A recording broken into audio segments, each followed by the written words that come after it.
Welcome back, guys. I trust you've been staying safe. This is another update to the Mica case, and like I said, the issues keep getting darker and darker as they unravel and as the days go by. Now, in this issue, Mica is alleged to have actually confided in someone that her husband, Pastor J.P. Miller, had actually groomed her since she was 10 years old. Now, when I saw this, I was like, how bad can this get? Because it looks like after the self-induced unaliving of Mica Miller, the life of Pastor John Paul Miller or Pastor J.P. Miller has just been taking a downward spiral, and there are so many things coming out about him. It leads me to understand where his attorney was probably coming from when he issued that warning that people should be careful how they are spinning things, because there is a line between allegation and there's a line between that allegation and then defamation and truth. And I agree. At a point, if you are not careful, you'll be defaming him, because some of these things may be coming from people who are actually emotional in support of Mica Miller, but may be spewing things which might not necessarily be true. But then, this is what has come out. I don't know if it's true or not, but it's alleging that Mica Miller confided in somebody that Pastor J.P. Miller, her husband, had actually been grooming her since she was 10 years old. Now, in case you don't know, let me just do a deep dive of this. Mica Miller is not Pastor J.P. Miller's first wife. Pastor J.P. Miller was actually married, and then he divorced and eventually got married to Mica Miller. But then it turns out Pastor J.P. Miller is also not Mica Miller's first husband. Yeah, I hope you are following. It turns out Mica Miller was also married, and then she divorced and then got married to Pastor J.P. Miller later on in her life. So, in actual fact, both Mica Miller and Pastor J.P. Miller are divorcees who decided to get married. Now, somebody was talking about the fact that a pastor divorced and the church allowed him to stay on. Now, in my previous video, I've talked about the fact that I'm not a pastor, but I'm a Christian, and I'm not here to judge pastors. I'm not in a position to be in a position to judge any pastor. So I'm on the fence. But some people of the opinion that once he was a pastor, he should have been relinquished of his pastoral duties the moment he got divorced. I don't know. I'm on the fence because there are arguments to this in support and also against that statement. In supporting it, the argument is, because he should be an exemplary leader as a pastor. You can't be a pastor and your marriage is not working. But then the defense is he is human before he's a pastor. The fact that his marriage has failed is actually evidence that we are all human and we are not perfect except God and Jesus Christ, who are ascribed perfection. So it's just his humanity also showing, and that makes him human just like all of us, just that he is the pastor. So I'm on the fence on this one, but that's what people have been saying. Now, back to the alleged grooming of Mica Miller by Pastor J.P. Miller.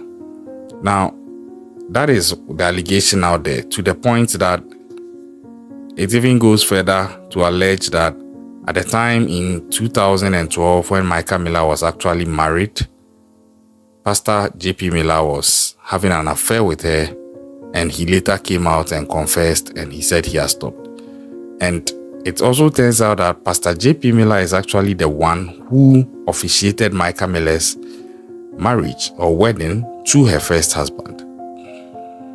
So that is where I begin to struggle a bit, because I don't know how you have a feeling for a little girl that you've known since the age of 10 years. It's alleged she was in the church of Pastor J.P. Miller. She was a congregant right through that young age through to when she would become a woman. So he knew her, because he is relatively older than her. So he knew her as a kid. So I am struggling to understand how you know somebody as that little girl of 10 years old, and she would grow to a point to become a woman, and you seeing her as a little girl through to womanhood, you are still able to have a sort of romantic feeling for her, enough to have even witnessed or officiated her wedding and still feel that you want to still have a romantic thing with her. But I don't know about that, but I feel that that is something else altogether. Maybe that might tie into something that Pastor J.P. Miller's ex-wife has also come to see. I have another video on that coming out. It looks like Pastor J.P. Miller's life has been turned upside down. I'm yet to see any reportage out there actually saying something positive about him. It looks like there are so many negative news about him out there, and I understand why his attorney will put out that warning. For me, I think there are still allegations and they should be treated as such, because that's how I'm treating them. I'm yet to see concrete evidence to back some of these things. Somebody will say it's grooming. Somebody might give it a different word which changes the perspective within which it's being looked at. So I think that it's unfortunate. It's very, very unfortunate. So as divorcees, Mica Miller and Pastor J.P. Miller would get married later in 2017, and one would expect that they would have learned from their mistakes, from their past marriages. So one would have expected it would be better the second time around. But then sometimes things just happen, honestly. And unfortunately, because Mica Miller is no longer here, she's passed on. She's not here to speak for herself. So her surviving loved ones are only left to try and push certain narratives or try and adduce or provide certain evidence to support certain things that maybe she may have confided in them on at the time she was alive. But that is also, in my opinion, not enough to just brand Pastor J.P. Miller as this evil guy out there. It's easy to fall into the temptation of trying to do that to him, because it looks like Mica Miller was a sort of a victim, and he seems to be the closest culprit to tie to that, especially given the fact that Mica Miller has self-induced what she did onto herself, and she has offed herself. And based on the emotion of that, I think it's relatively easier to just transmit the pain, the anger, and the bitterness to Pastor J.P. Miller and just look at him in that negative way and put that negative spotlight on him and elevate it to the point people would see him that way. That is not why I'm here. I'm trying to make sense of certain things, because sometimes things just happen. Sometimes people get hurt, they take certain actions. Sometimes people are driving people crazy over the edge and certain things happen. So this can be anything. It can be some of the things being said out there, or it can be something that is yet to be found out. I have other videos on this case which I keep insisting that I believe there is more to this case and something else will come up.